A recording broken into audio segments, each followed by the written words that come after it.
My daughter-in-law told me, staring straight into my face, that I would never see my grandchildren again.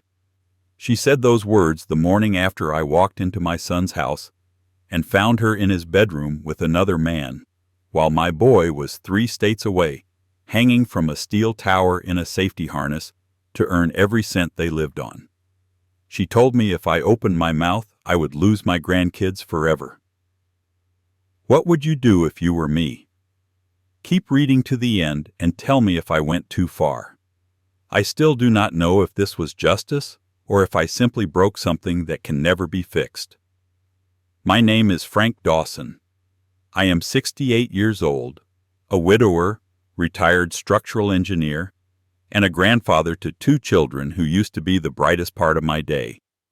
I live in a modest 3-bedroom house in Ohio, 15 minutes from my son Jason's place. Jason is 35, a tower climber for a communications company. One of those men you sometimes see on the news, a tiny speck on top of a metal skeleton in the sky. My daughter-in-law, Ashley, is 32 and calls herself a full-time mom, although most days I saw her with a latte in one hand and her phone in the other. Their kids, Lily, 8, and Noah, 5, were my world. I thought we were a close family. I was wrong. It began, like so many disasters, with a simple favor. Jason had been gone for 3 weeks on a big job in West Virginia, working double shifts on a series of new cell towers. He did it for the money, hazard pay, bonuses, overtime. They were trying to pay off their house early, build savings for the kids' college funds. He'd send me pictures from the top of those towers, clouds below him, hard hat on, harness clipped in, and every time my heart stopped for a second. "Worth it, Dad," he'd say. "This way the kids will never have to struggle the way we did." While Jason was gone, I filled in the gaps. I drove Lily to soccer, took Noah to the park, picked them up from school when Ashley had an appointment or was too exhausted. I did it happily. It gave my days shape and meaning. That Thursday afternoon, Ashley called me. "Frank, hey," she said, voice a little too bright, too chirpy. "The kitchen faucet is leaking again. I called the plumber, but they can't come until next week. Think you could swing by and take a look? You know how to deal with that stuff." I laughed. "I designed half the bridges in this county. I think I can handle a faucet." She giggled. "You're the best. Kids are at their friend's house for a play date. I'll leave the side door unlocked. Just come in. I'll probably be upstairs folding laundry." There was nothing strange about that, not on the surface. I grabbed my toolbox, tossed it into the bed of my old Ford, and drove over. It was a bright, cold day, sun bouncing off the neighbors' snow-covered lawns. I remember that clearly because the glare made my eyes water as I walked up the driveway. The side door, as promised, was unlocked. "Hello?" I called, stepping inside. The house smelled like vanilla candles and some kind of expensive coffee. "Ashley?" No answer. I set the toolbox down by the kitchen island and saw the faucet. Just a slow drip, nothing urgent. I twisted the handle, checked underneath for leaks. Nothing serious. Something itched at the back of my mind. The house felt wrong. Too quiet. No cartoons playing. No toys scattered on the floor. No laundry sounds. Then I heard it. A muffled laugh from upstairs. A second voice, low and male, answered. The sound of a bed frame hitting the wall. For a second, my brain refused to process what I was hearing. Jason's bedroom is upstairs. The one decorated with the heavy oak headboard I helped him refinish last summer. The one where he kept a photo of their wedding on the nightstand. I straightened slowly, my knees protesting, and started up the carpeted staircase. "Hello?" I tried again, louder this time. There was a sudden scramble of movement, a thump, then silence. The door to the master bedroom was almost closed, just a sliver of light spilling into the hallway. My heart hammered against my ribs like it was trying to get out. I pushed the door open. Ashley was on the bed, hair mussed, face flushed, wrapped in a sheet that clearly was not meant for modesty. A man I had never seen before, mid-30s, gym-built, tattoos snaking up his arms, was standing by the dresser, scrambling to pull his shirt over his head. His belt dangled from his hand. For a second, nobody moved. "Frank!" Ashley shrieked, clutching the sheet to her chest. "What are you doing here?" I felt the room tilt. "You called me," I said slowly. "The faucet. You said the kids were at a play date." The man cursed under his breath. "You said your husband's old man never just drops by." Ashley shot him a poisonous look. "Just shut up, Tyler." Tyler. Jason was 3 states away, clipped to steel 300 feet in the air, trusting this woman to keep their home together. And here she was, in their bed, with a man named Tyler. My voice came out rough. "You need to get dressed and get out of my son's house, right now." Ashley swung her legs off the bed, anger suddenly burning in her eyes. "You don't get to give orders here," she snapped. "This is my house. You can't just barge in whenever you feel like it." Tyler grabbed his jeans from the floor. "I'm out," he muttered, shouldering past me. "You deal with this." I watched him go, jaw clenched so tight my teeth hurt. Then I turned back to Ashley. "You're cheating on Jason," I said quietly. "In his bed, while he's hanging from a tower, praying the wind doesn't take him. Do you have any idea what you're doing?" Her eyes glittered with fury and something else. Fear. She squared her shoulders. "You didn't see anything," she said. "You walked into my bedroom without permission. That's all that happened." I stared at her. "Ashley, I'm not stupid." She stalked closer, still clutching the sheet, face inches from mine. I could smell expensive perfume and the sour tang of sweat. "You listen to me, Frank," she hissed. "If you tell Jason anything, if you even hint at some story about me, I swear to God I will make sure you never see those kids again. Ever." My stomach dropped. "You wouldn't do that to them." Her lips curled. "Watch me. I'll tell Jason you barged into our bedroom while I was changing. I'll tell him you've been crossing boundaries for months, showing up unannounced, making me uncomfortable. Who do you think he'll believe? His wife and the mother of his kids, or his lonely old father who lives alone and hates being left out?" "Ashley." "I'll file for a restraining order," she continued, voice icy. "I'll tell the court you scare the children, that you drink, that you have memory problems. One accusation, Frank, and you'll be lucky if you can wave at them from across a parking lot twice a year." There was a pressure building behind my eyes, hot and blinding. "You're blackmailing me," I whispered. She tilted her chin up. "I'm protecting my family from a meddling old man who doesn't know when to leave well enough alone." For a moment I saw not the girl Jason had brought home 10 years earlier, all nervous smiles and polite questions, but a stranger. Someone cold, calculated, used to getting her way. I picked up my toolbox with hands that would not stop shaking. "You're making a terrible mistake," I said. She smiled then, small and satisfied. "We'll see. Now get out of my house." I left. In the truck I sat with my hands on the steering wheel, staring at the dashboard, listening to my own breathing. I wanted to call Jason right then, to scream through the phone until he heard me. But all I could see in my mind was my boy clinging to a steel tower while a gust of wind tried to tear him off, his concentration broken by a phone call about his wife. Distracted men die on towers. So, I drove home. That night, I slept in the armchair in my living room, the television flickering in front of me, sound turned down low. Every time I closed my eyes, I saw Ashley's face, heard her voice. "You'll never see those kids again." The next morning, I tried to take the rational route. I called Ashley. No answer. I texted her. "We need to talk." 5 minutes later, a reply buzzed in. "Ashley. Boundaries, Frank. Please stop harassing me. Everything is fine." Harassing her. I typed, deleted, typed again. Finally, I wrote, I saw you with him. You know what I'm talking about. I watched the 3 little dots appear, then vanish. After a minute, my phone vibrated. New message. Ashley, you broke into our bedroom without asking. If you keep this up, I'll have to protect myself and the kids. Please stop. Stop. I tried to call Jason after that. His phone rang twice, then went to voicemail. The recording of his cheerful voice, "Hey, it's Jason. Leave a message," made my chest ache. I hung up without saying a word. Later that evening, my phone buzzed again. This time it was from Jason's number. "Dad?" I exhaled in relief. "Jason, listen, we need to talk about Ashley.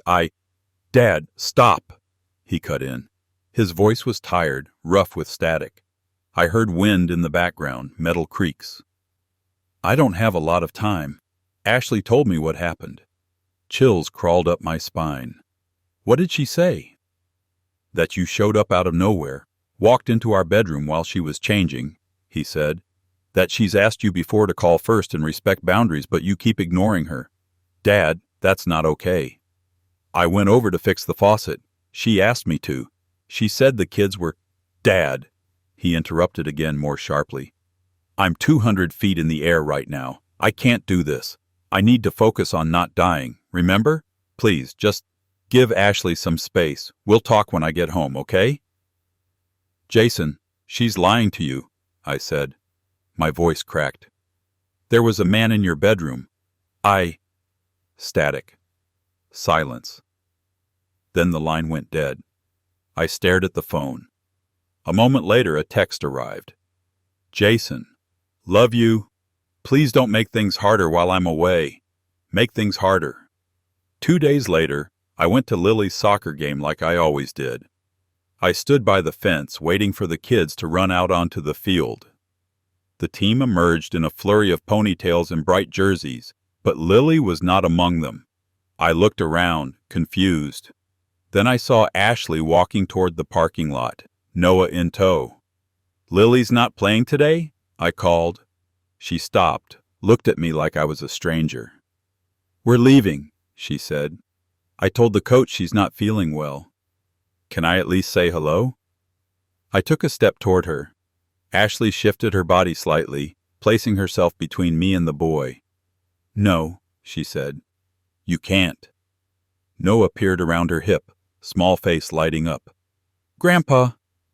Ashley's hand clamped gently but firmly on his shoulder. "Get in the car, honey," she said, voice sugar-sweet. "Grandpa has to go. We talked about this."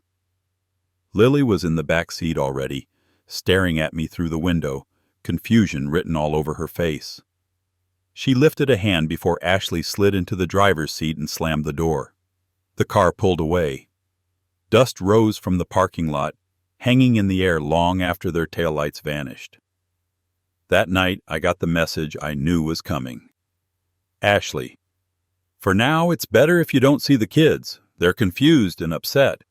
I need to protect them from stress. Me, I am not the one hurting them. Ashley, please respect my decision. If you show up again uninvited, I'll have to involve the authorities." Authorities. I sat in my kitchen with that word echoing in my head, surrounded by outdated calendars and the hum of the refrigerator. I thought about calling a lawyer, but what would I say? My daughter-in-law is cheating and now she is punishing me for catching her? Meanwhile, Jason was still in the air, clinging to steel, oblivious. Days turned into a week. I drove past their house twice, like a thief casing a place he once helped build. I saw Tyler's black pickup parked in the driveway more than once. One afternoon, as I was sorting through the mail, an envelope caught my eye. It was from the bank that held Jason and Ashley's mortgage.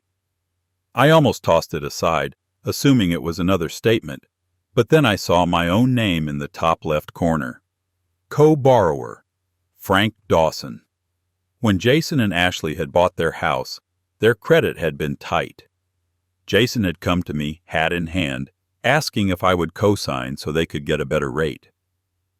I had agreed without hesitation. I had even helped with the down payment, withdrawing a chunk of my retirement savings to make it happen. I opened the envelope. Inside was a notice of a credit line increase tied to the equity in the house. The letter congratulated you on your expanded home equity line of credit, up to $80,000 now, accessible via the attached checks. I didn't remember requesting an increase. My hands began to tingle. I called the bank, gave them my information, and asked for details. "Yes, Mr. Dawson," the woman on the phone said. "The request for the increase came in last month. We have a signed authorization from both borrowers on file." "Both?" I asked. "You're sure?" "Yes," she said. "Jason Dawson and Frank Dawson. The signatures match our records." I knew with every fiber of my being that I had not signed anything. "Can you email me a copy of that form?" I asked, forcing my voice to stay level. 10 minutes later, the document appeared in my inbox. I opened it. There was my name, my address, my social security number, a sloppy, barely recognizable scrawl where my signature was supposed to be. If you squinted, you might call it mine. But I knew how I signed my name. Jason knew how I signed my name. Ashley did not. I stared at that forged signature until the lines blurred. I printed the document and set it on the table beside the unopened envelopes that had come over the past weeks. Credit card bills, store cards, medical financing. I started opening them.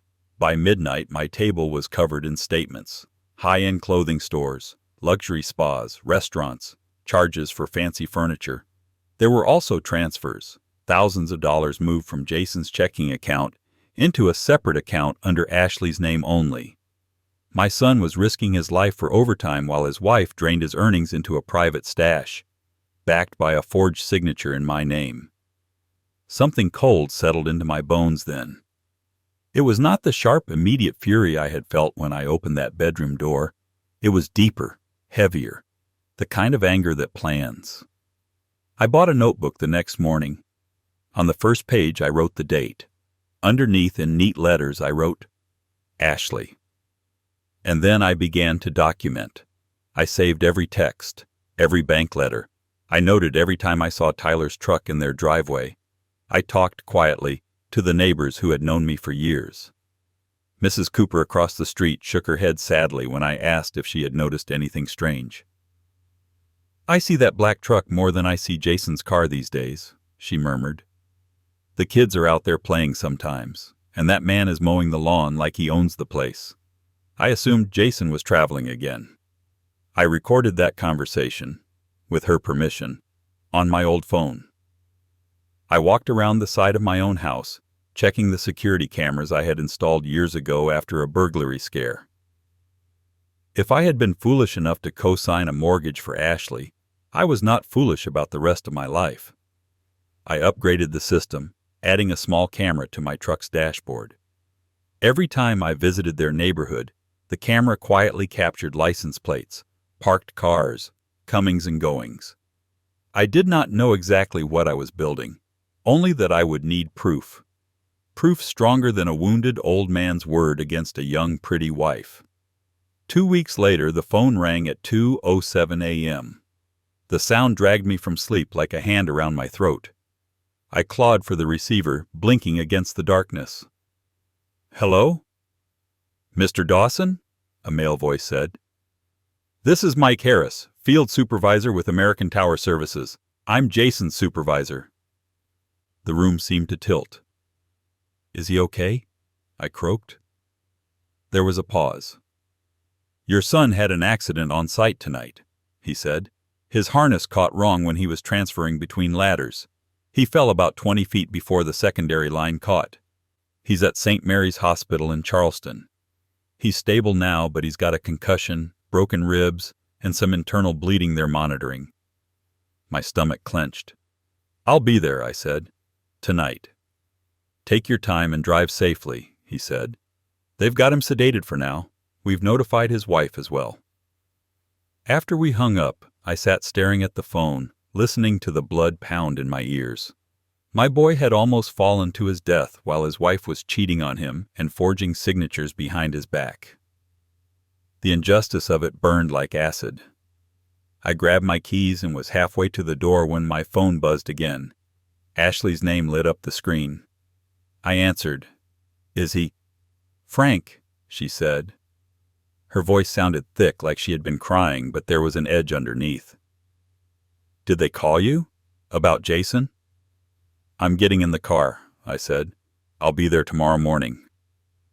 "I need you to watch the kids," she said, cutting me off. "I'm flying out first thing. The airline only had one available seat. I'll drive them to your house in an hour." My hand tightened around the phone. "You told me I couldn't see them." "This is different," she snapped. "I don't have a choice. Jason's hurt, and I need to be there. The kids can stay with you until I get back." I swallowed my anger. "Okay, bring them." "Good," she said. There was a pause. "Also, you have Jason's important papers in that file cabinet of yours, right? His insurance stuff?" A cold prickle ran up my spine. "Some of it," I said carefully. "Do you know where his life insurance policy is?" she asked. Her voice sharpened. "The one through his job? His HR guy said something about you being listed as an emergency contact, so I thought maybe they sent you a copy." I closed my eyes. "Why?" "Because if something happens, I have to make decisions," she said, impatient now. "Hospitals are expensive. We have a mortgage. The kids need stability. Don't you want to help?" "He isn't even out of surgery yet," I wanted to say. Instead, I asked, "Did you ask him about this before he left?" "I don't have time for this right now," she snapped. "Just find the paperwork, okay?" She hung up without waiting for an answer. For a moment, I stood there in the dark hallway, phone cold in my hand. My son was in a hospital bed with broken bones, and the first thing on her mind was his life insurance. Not his pain, not the terror he must have felt when the line slipped. Money. That was the moment something inside me hardened into steel. Here was my second chance to protect Jason. I had failed the day I walked out of his bedroom and let his wife bully me into silence. I was not going to fail again. And here's the thing that will probably divide people reading this. I did not tell Ashley everything I knew. Not yet. Instead, I started planning my revenge. What would you have done? The kids arrived an hour later, sleepy and confused, clutching backpacks and stuffed animals. Ashley barely stepped over the threshold. Her hair was pulled into a messy bun. Her eyes were red, but there was something too sharp about her movements. "We'll be back soon," she told Lily and Noah, giving them quick, distracted hugs. "Be good for Grandpa."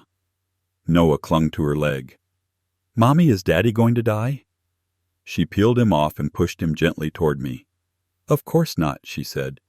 "Grandpa will take care of you. I have a lot to handle." I wanted to tell the kids everything would be okay, but my throat closed up. I just held them instead while Ashley turned back to me. "Find that policy," she hissed under her breath so the kids could not hear. "Text me a picture if you do." Then she was gone, the sound of her SUV fading into the night. At dawn, with the kids still asleep in the guest room, I dug through my file cabinet. Jason's employment papers were all there. Health insurance, tax forms, emergency contact sheets. But the specific life insurance policy she wanted was not. I knew why. Jason had told me once, over a beer on my back porch, that his company plan listed the kids as primary beneficiaries in a trust, with me as trustee, not Ashley. "Just in case," he had said, laughing it off. "You're the only one I trust to manage it right if something happens. Ash is great, but she's not good with money." At the time, I had thought it was a little harsh. Now I saw it for what it was. Instinct. I called the HR number on his paperwork. After a maze of automated options, a tired-sounding woman picked up. "Yes, Mr. Dawson," she confirmed. "Jason Dawson's life insurance policy lists his children as beneficiaries. Frank Dawson is the trustee." "Is his wife on there at all?" I asked. "As a contingent guardian," she said. "But she has no direct claim to the funds. Everything is handled through the trust." "Can you email me a copy?" Of course, given the circumstances, that's appropriate. While we were on the call, I asked another question. Can you add me as a primary contact regarding Jason's medical and employment status? We can, she said. Given that you're the emergency contact and trustee, that makes sense. We hung up. I printed the policy when the email came in and slipped it into my notebook. Then I woke the kids, made pancakes, and tried to pretend the world had not shifted beneath our feet. Later that morning, while Lily was coloring on the floor and Noah was building towers with my old wooden blocks, my phone buzzed. It was a picture from Ashley, a hospital hallway, her hand gripping a paper cup of coffee. A text followed. Ashley, he's out of surgery. They say he'll be okay, but it will be a long recovery. Did you find the policy? Me. Yes. Ashley. Send it. Me. No. The typing dots flashed, disappeared, flashed again. Ashley. What do you mean no? Me. The kids are the beneficiaries. I'm their trustee. I spoke to HR. There was a longer pause this time. Ashley. So the money goes through you? Me. It goes to them. I'm only the manager. Ashley. After everything I've done for this family, Jason gives you that kind of control? Me. He trusts me. Ashley. This is exactly what I meant when I told him you were controlling. I stared at that sentence until my vision blurred. Ashley. You tell him anything about what you think you saw, and I swear I will tell the court you're unfit to be around the kids. You think anyone will put a trust in the hands of a senile old man who breaks into his daughter-in-law's bedroom? The difference now was that her threats did not land the same way. I had the insurance policy. I had the forged signature and the bank records. I had neighbors willing to testify about Tyler's frequent visits. I did not write back. Instead, I packed a bag for the kids and drove all three of us to Charleston. It was a long trip, but I needed to see my son with my own eyes. At the hospital, Jason lay pale and bruised, tubes snaking from his arms, a bandage wrapped around his head. Machines beeped steadily beside him. Ashley sat in a chair by the bed, makeup perfect despite the dark circles under her eyes. She looked up when we walked in, surprise flashing over her face. You brought them? She said.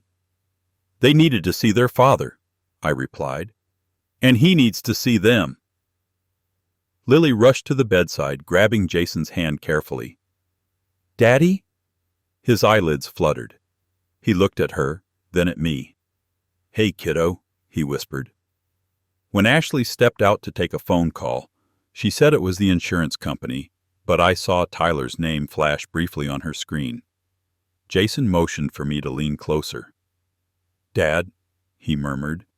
His voice was weak, but his eyes were clear. What's going on between you and Ash? She keeps saying you're trying to turn me against her.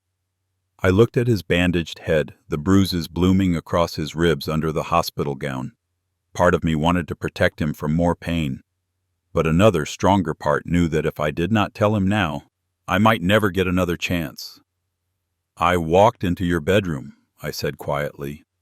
The day she called me about the faucet. She was in bed with another man. His face tightened, a flinch that had nothing to do with his injuries. You sure? He whispered. Yes, I said. My throat was dry.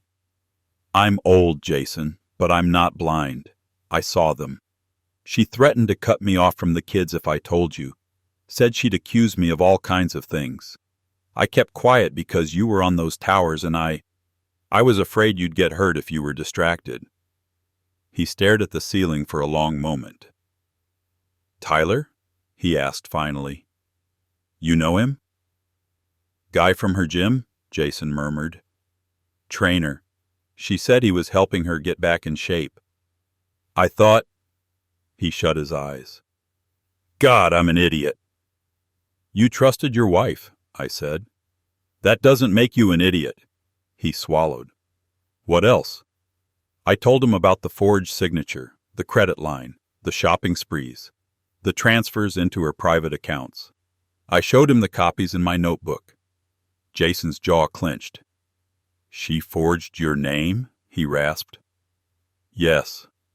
He let out a slow breath. "And you have proof?" "Yes." For a moment he looked like a little boy again, the way he had when he fell off his bike at 8 and split his chin open. Hurt, confused, trying not to cry. "What do you want to do?" I asked. He opened his eyes and looked at me. The softness was gone now. In its place was something I recognized. The quiet resolve of a man who spent his days looking down at the world from impossible heights. "I want out," he whispered.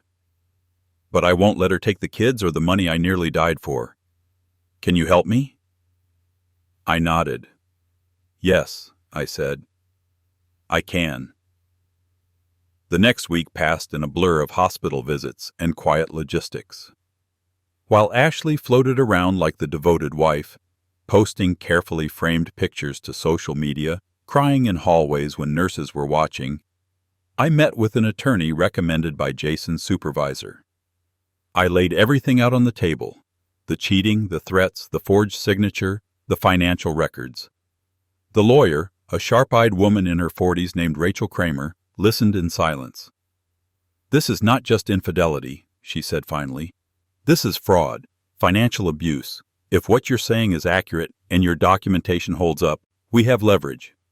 "I don't care about revenge for myself," I lied. "I care about my grandkids and my son." The truth was, I cared about those things first. But I also cared about the way Ashley had looked at me and told me I was nothing. Rachel glanced at Jason's medical report. "He can't handle the stress of a drawn-out confrontation right now," she said. "But we can start laying the groundwork, quietly."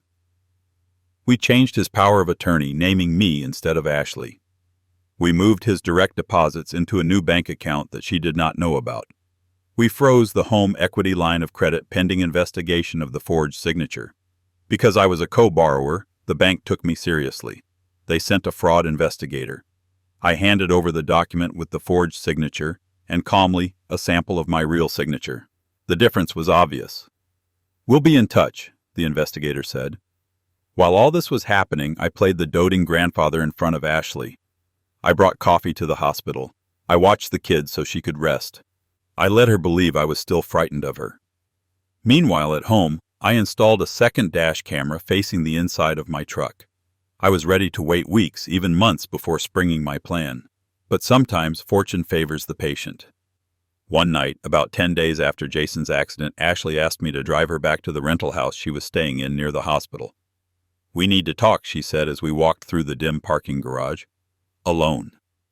The kids were with one of Jason's co-workers' wives for a sleepover. Jason was sedated after another procedure. The timing was perfect. For her, she thought. For me, it was better than anything I could have arranged. We got into my truck. I started the engine, but left it idling. The camera blinked silently on the dashboard. Recording. "Go ahead," I said. Ashley buckled her seatbelt, then turned to face me. In the dim light, her expression was hard. "I know you talked to Jason," she said. "He's been weird with me all day. Short answers, barely looking at me. You told him your little story." "It's not a story," I said. She snorted. "You really think anyone's going to believe you? An old man, jealous of the time his son spends with his wife and kids?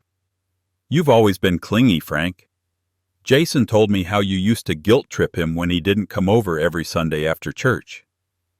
"He's the one who asked to keep that tradition," I said quietly. "People believe what they want to believe," she said.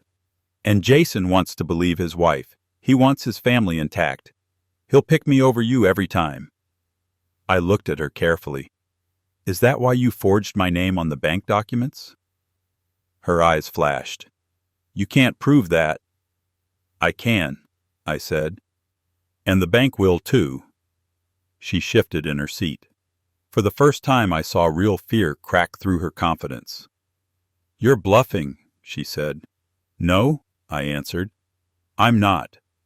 I also talked to your neighbors, and I have security footage of Tyler's truck over and over again in your driveway while Jason was away." She stared at me, breathing hard. "Why are you doing this?" she demanded. "You're going to destroy your son's family." "I'm trying to save what can still be saved," I replied. "Jason's health, the kid's future, not your spending money, not your affair." She laughed then, a high, brittle sound. "You think you're some kind of hero," she sneered. "You're not.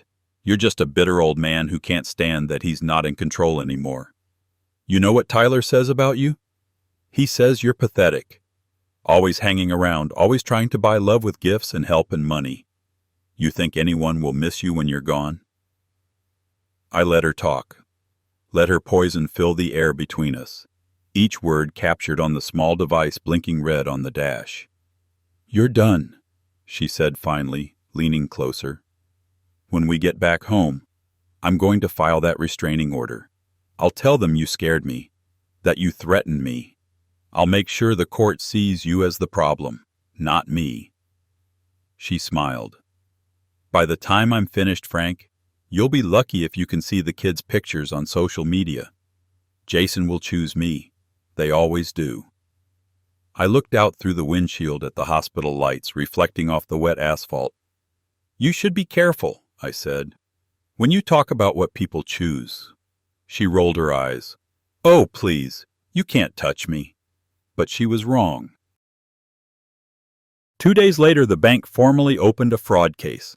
They froze the home equity line, flagged the forged authorization, and requested statements from both borrowers. I told them I would cooperate fully. That same day, Rachel filed preliminary divorce paperwork on Jason's behalf, citing marital misconduct, financial abuse, and fraud. She attached copies of the bank records, the forged signature, and a short, carefully transcribed segment of my truck's recording, where Ashley admitted to forging my name and threatening me with a restraining order to keep me quiet. We did not serve Ashley immediately. Rachel wanted one more thing: undeniable proof of the affair, in a way that could not be twisted into mere emotional support or misunderstood friendship. We got it sooner than expected. One evening, while Jason was undergoing a scan, Ashley went for a walk to clear her head. Tyler picked her up in his black truck behind the hospital. What she did not know was that Jason's supervisor, Mike, had seen that truck before. He recognized Tyler from a barbecue weeks earlier, when Jason had introduced him as "my wife's trainer." Mike happened to be leaving the hospital at the same time. He snapped a photo of Ashley and Tyler kissing beside the truck, the hospital sign glowing clearly in the background. Then he sent it to me with the simple text, "Mike, figured you might need this." I forwarded it to Rachel. 3 days later, we were ready. Ashley flew home ahead of Jason to prepare the house for his return. The kids and I came in a separate car. Jason would follow a day later, discharged with a long list of restrictions and a brace around his ribs. On the drive back, Ashley chattered nervously about paint colors and meal prep, as if we were not walking into the final act of a play she did not know was ending. I had rehearsed my part for weeks. We pulled into the driveway. Tyler's truck was already parked at the curb. Ashley stiffened. "I told him not to come today," she muttered. "He must have misunderstood. I'll send him away." She hurried inside. I took the kids to my house instead of following her, claiming I needed to pick up some of their things. In reality, I wanted them nowhere near what was coming. While they watched a movie in my living room, I drove back to Jason's house alone. My hands did not shake this time. The front door was unlocked. Voices drifted from the kitchen. "Relax," Tyler was saying. "So what if he filed some paperwork? You said yourself he won't go through with it. Too expensive. Too messy." "He has his father backing him," Ashley replied, her voice tight. "And that old man is out for blood." "Then we push him back down the stairs," Tyler joked. "Collect insurance." Ashley's laugh was low and humorless. "Don't tempt me." I stepped into the doorway. "Good to know how you really feel," I said. They both spun around. You can't just walk in here, Ashley snapped. This is my house, I said quietly. Technically speaking. Her brow furrowed. What are you talking about? I held up a thin folder. When you and Jason bought this place, you couldn't qualify on your own, I reminded her. My name went on the mortgage. What you never knew is that the deed was placed into a small LLC I set up years ago, Dawson Holdings. It owns this house. Jason holds the controlling interest.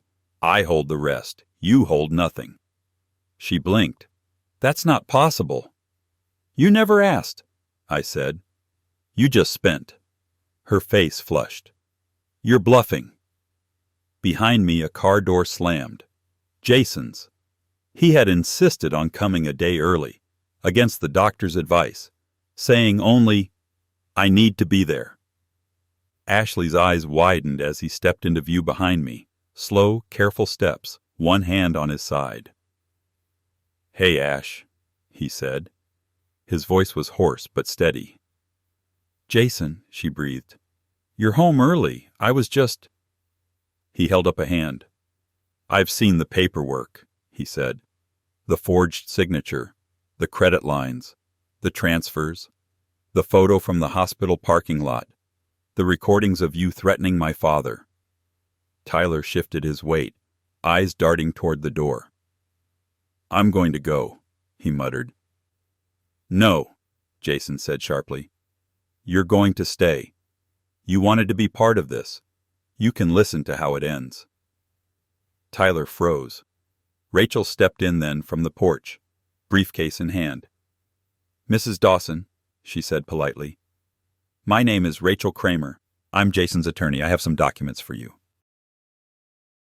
She handed Ashley a thick envelope. Ashley tore it open with shaking hands.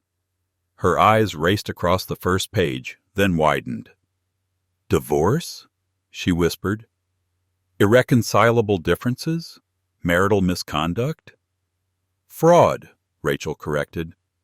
Forgery, financial abuse, documented infidelity. She slid another paper onto the kitchen island. You'll also find notice that the bank has frozen the home equity line and opened an investigation into the forged authorization. They may pursue charges. That is between you and them. Ashley's gaze snapped to me. You did this, she hissed. I protected my son and grandchildren, I answered. Rachel continued, calm and clinical. Jason is seeking primary custody of the children, she said. Given the evidence of your financial instability and documented threats to interfere with their relationship with their grandfather, we believe the court will consider a structured visitation plan, not the other way around. You can't take my kids, Ashley snarled. I'm their mother. You almost took them from me, Jason said quietly. You told my father he'd never see them again if he told me the truth. You used them as weapons. Tears spilled down her cheeks. For a moment, real or not, she looked like the girl I had once thought of as my own daughter-in-law. I was scared, she whispered. You're always gone. I'm alone with them. I made mistakes. Jason's face twisted. Sleeping with your trainer in my bed while I'm hanging from a tower isn't a mistake, he said. It's a choice. Forging my father's name on bank documents isn't a mistake. It's a crime. Rachel slid one last document forward. This is a proposed settlement, she said. Jason is not leaving you destitute. You'll receive a modest support arrangement for a limited time and the car that's in both your names. But you will not touch the house. You will not touch the kids' trust. And you will not interfere with their relationship with their grandfather again. Ashley stared at the paper, then up at me. You won't get away with this, she said, voice shaking. I'll tell the judge you're controlling everything, that you're manipulating Jason, that you've wanted me gone since the day we met. You can tell the judge whatever you like, Rachel said smoothly. We'll show them the recordings, the bank files, the neighbor statements, the photo of you and Mr. Tyler here at the hospital. Courts prefer evidence. For the first time since this began, Ashley seemed to deflate.